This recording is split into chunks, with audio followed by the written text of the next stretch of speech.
Hey guys, welcome back to my channel. In today's video, I'm going to teach you 3 photography basics to help you improve your photography. My personal photography journey started at a really young age, and I actually photographed my first wedding when I was only 16 years old. Since then, I've spent the past 10 years developing my photography business, and I want to share my knowledge with you to help you develop your photography skills. Now, one of the biggest myths in the photography industry is that you need fancy cameras or DSLRs or digital cameras to be a good photographer, and that is just not true. Even if you're shooting on an iPhone, an Android, any digital camera, even like an iPad, if you apply these 3 basic photography concepts to your work, regardless of your equipment and abilities, you are going to take better pictures, so stay tuned. I'm going to be using a slideshow I created to help illustrate the 3 basic photography components we're going to be talking about. This will be linked in the description, as well as a photography scavenger hunt and photography handouts. If you want to go through them on your own just to learn or use them for your own lessons, they're free and they're there for you. Let's dive into the 3 basics of photography. The first I want to talk to you about is composition. Composition refers to the elements or subjects laid out in the arrangement of the picture. And often you might see this. This represents the edges of the picture plane, and you try and arrange your subject matter within it. With composition, there's 3 main types. The first is centered, where the subject matter is placed in the center of the composition to create balance and symmetry. Here's an example of a centered composition. You can see that the Eiffel Tower is placed at the center of the composition, drawing the viewer's eyes into the subject matter. The second is asymmetrical, where the subject is off to one side in the image or cropped. Here's an example of an asymmetrical composition. You can see that the door is placed off to the left-hand side, creating a sense of imbalance towards one direction of the picture plane. And last but not least is the rule of thirds. This is often known as the golden rule for photographers. You can see the grid that's illustrated here, similar to a tic-tac-toe board. This would not actually be printed in the photo, but photographers use this while they're shooting to help place their elements. Basically, the goal with the rule of thirds is to place the key subject matter or focal point at one of the intersections of the grid lines. In this example, the subject matter's main focus would be the bee on the flower. All right, now here's a little quiz. Can you tell what type of composition is used in this photograph? If you guessed asymmetrical, you're correct. This is because the teacups are heavier on one side visually, creating a sense of imbalance. Don't get this confused for the rule of thirds. Just because they're on that vertical axis, there's really nothing happening at the intersecting points.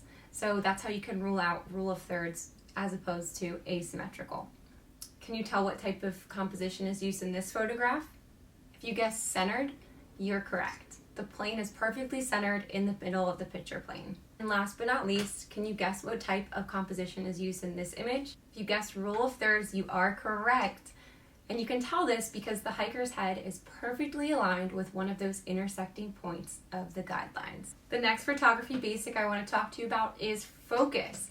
So focus refers to sharpness or distance from the lens to the subject matter, creating a sharp and clear image.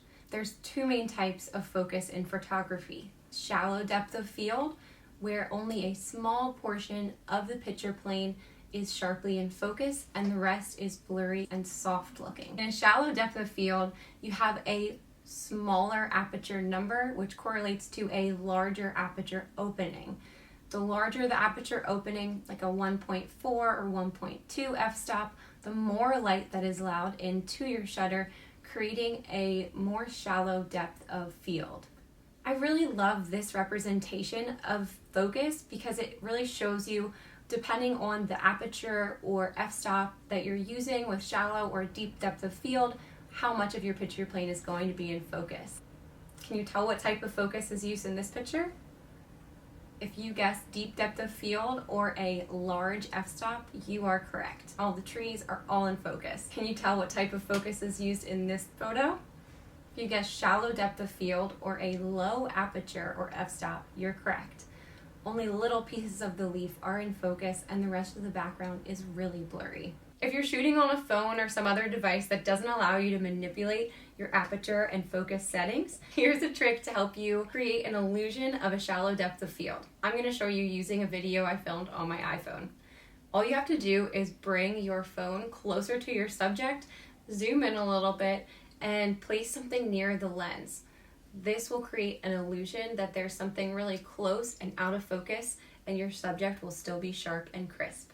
The last and final photography basic I want to talk to you about today is lighting. Lighting is everything in photography. It can make or break the mood or style of an image. There's so many different light sources in photography, but I'm going to break it down into just two. Natural light is when you're shooting using a natural light source such as the sun or moon to illuminate your image. One important thing to remember when working with natural light photography is the direction of the sun.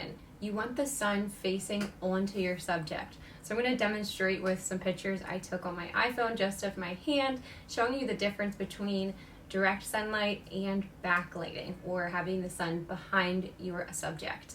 The other is artificial light. This is often used in product photography where the photographer wants to have more control and manipulation over the light source. Artificial light includes things like flash, umbrella lights, and soft light boxes. Time for a quiz. Can you tell what kind of light source is used in this image? If you guessed artificial light, you're correct. You can tell the photographer has really tried to place the light on the subject's face, so it kind of gives us the illusion that they're in a studio setting. Can you tell what type of light is used in this image? If you guessed natural light, you are correct. Natural light is often really warm and glowing, especially during the golden hours, which is when the sun is setting. Can you tell what type of lighting is used in this image? If you guessed flash, you are correct. Flash is a type of artificial light, but it can often, if not used correctly, wash out your subject and create really harsh looking images. It can be helpful, for example, at night or in a dark lit situation, but it has some unintended consequences as well. Alright guys, that's all I've got for you today.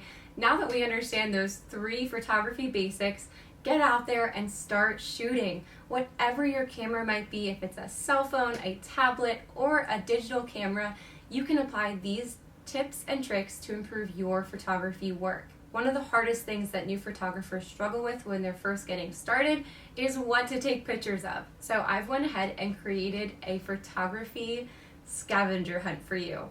This way it will inspire you to get shooting and give you some ideas for what your subject matter could be. I have it linked in the description below. If you like this video, be sure to give it a thumbs up and subscribe for more art, photography, and plant stuff with me from Phoebe Paints. Thanks so much and have fun shooting.